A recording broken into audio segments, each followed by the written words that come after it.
Moi, je pense que les valeurs qui sont les plus mises en avant, c'est l'honneur, c'est le travail, c'est le respect. C'est toutes les valeurs, en fait, que moi, je suis fier de porter envers les jeunes. Et c'est une phrase que Louis a déjà dite, là, qui n'est peut-être pas de lui, mais qui disait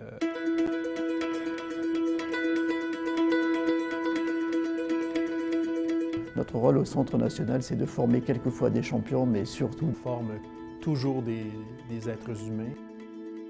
Et former des êtres humains, pour Tennis Canada, ça veut notamment dire prendre en charge et assurer un suivi très serré de l'éducation des athlètes qui font partie du Centre national de tennis. Mon rôle, il est à 50 constitué de l'enseignement aux jeunes, puis 50 de l'aide à la gestion.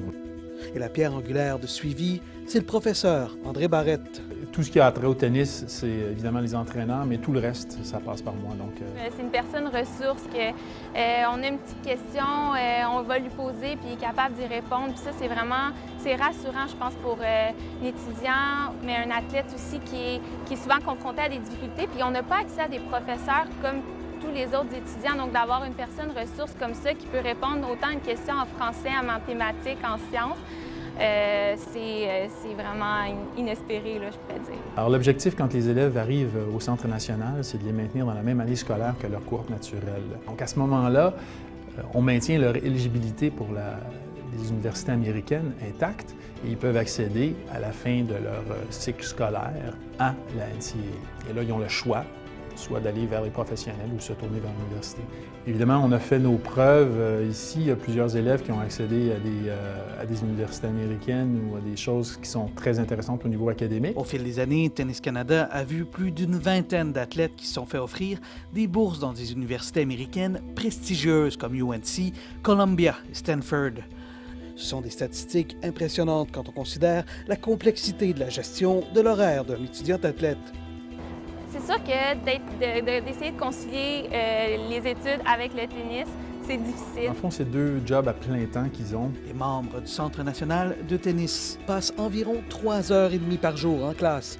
Ça, c'est sans compter le travail personnel qu'ils doivent faire pour rester à jour.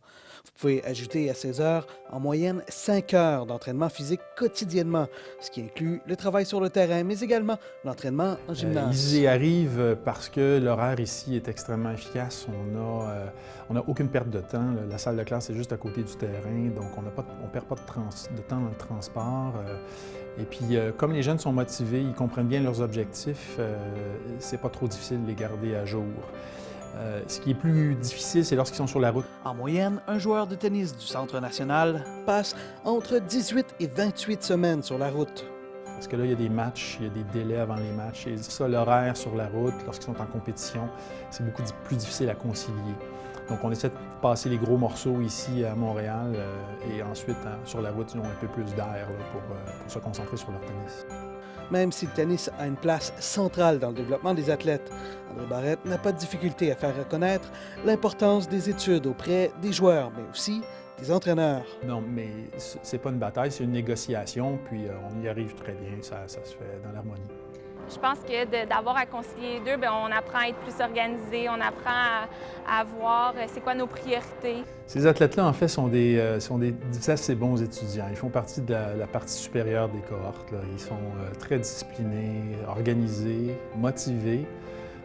Pour moi, c'est du bonbon, c'est facile d'enseigner à ces jeunes-là, c'est plaisant. C'est quelque chose d'ailleurs que je me fais dire maintenant encore à ce jour qu'on voit que les athlètes sont des personnes qui sont disciplinées parce qu'ils ont appris à concilier différentes activités au quotidien.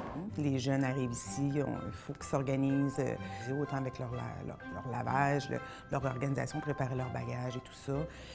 Donc ça apporte beaucoup d'avantages. Moi, je trouve l'avantage qui l'a aidé beaucoup hors tennis, c'est vraiment au niveau de l'autonomie. Ouais, l'évolution des athlètes au Centre national à partir de leur arrivée jusqu'à leur sortie, c'est assez impressionnant. Évidemment, ils arrivent à 15 ans, 14-15 ans, et ils sortent à 17, 18, 19 ans. Donc, il y a une évolution majeure, là. On passe à l'adolescence avec eux. Il arrive des jeunes hommes, ils ressortent des hommes. Il arrive des jeunes femmes, ils ressortent des femmes. Donc, c'est très intéressant de les voir évoluer là-dedans. Puis souvent, on se surprend quand ils sortent à se rappeler leurs premières années. Puis il y a des souvenirs intéressants. On sourit tous là-dessus.